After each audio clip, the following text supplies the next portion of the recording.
Welcome everybody to a bit of a different video, because this is going to be a review of Nova Drift. It's a fun game, it's a bit of an arcade shooter kind of thingy, I guess. If you're interested in this game, there is a link to its Steam page in the description.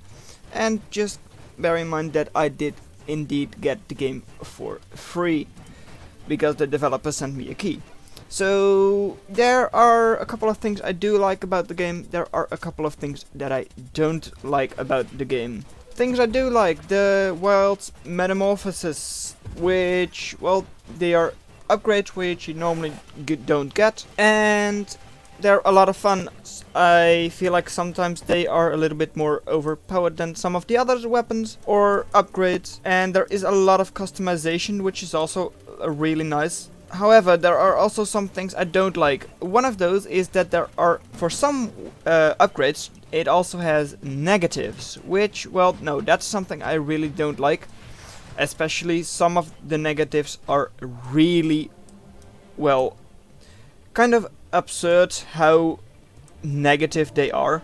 Like, if you have like a certain shield upgrade that makes your hull like 75% less. And I mean, 75% less, no, 85% less hull is a lot, of course. And I really don't think that upgrade is worth it. And no matter what, like, playthrough you're trying to do, unless you go for everything shield. So sometimes it feels like the game forces you a little bit too much into a certain playstyle after a couple of upgrades. And because of that, it almost feels like you need to know what upgrades you're going to choose, or going to like be allowed to choose, even before actually being able to like see all of the upgrades. Also, there should of course be gameplay in the background right now, and my preferred playstyle is with allies, just because, well, that is just something I prefer over everything else.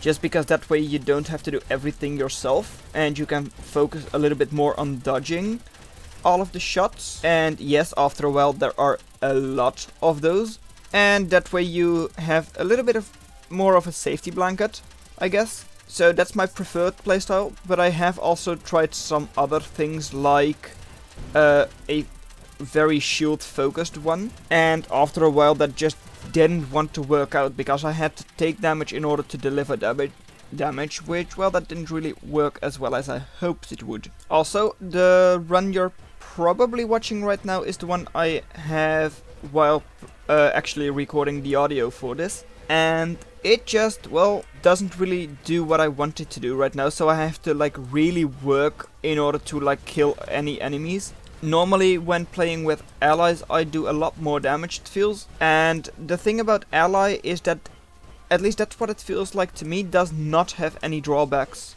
when upgrading. So even if you go for an ally in the early part, maybe you can still switch out of it, which with some of the other upgrades like the shield one was not really possible, at least not as far as I could see. Alright, so wave 40 is the first real boss, I feel. I mean, you have seen a boss a little bit earlier, I believe, but that's not really what I refer to as a like real boss. I don't know, this one just really seems to be a boss fight, even while the others, well, maybe, well, they are of course a boss fight as well, but less, I'd say. In conclusion, what I like about this game is the customization that you do have.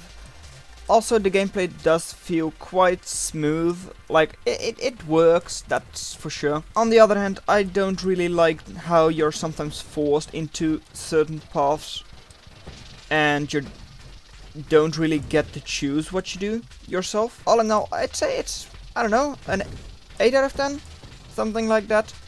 It's definitely a lot of fun. I have probably only scratched the surface, definitely because it's still in, of course, because it's still in early access, there will be even more than there currently is. But I've gotten up to like, I don't know, a little bit past round 100, and I definitely feel like I have improved from what I did the first couple of times, even after I finally understood what I should be doing. So again, if you want to check out the game for yourself, it's in the description, its Steam page, and I definitely do like it. It's a fun game, although I don't think it will be a like 20-hour game.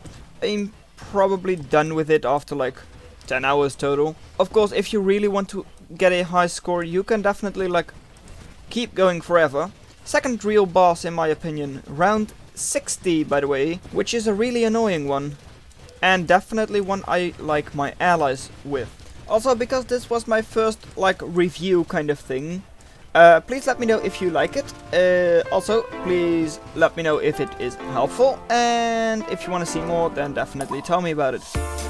If you don't want to see more, but you'd rather watch something else, consider watching the video in your lower left, because this is all I'm going to have for you today. And I'll see you in another video. Bye.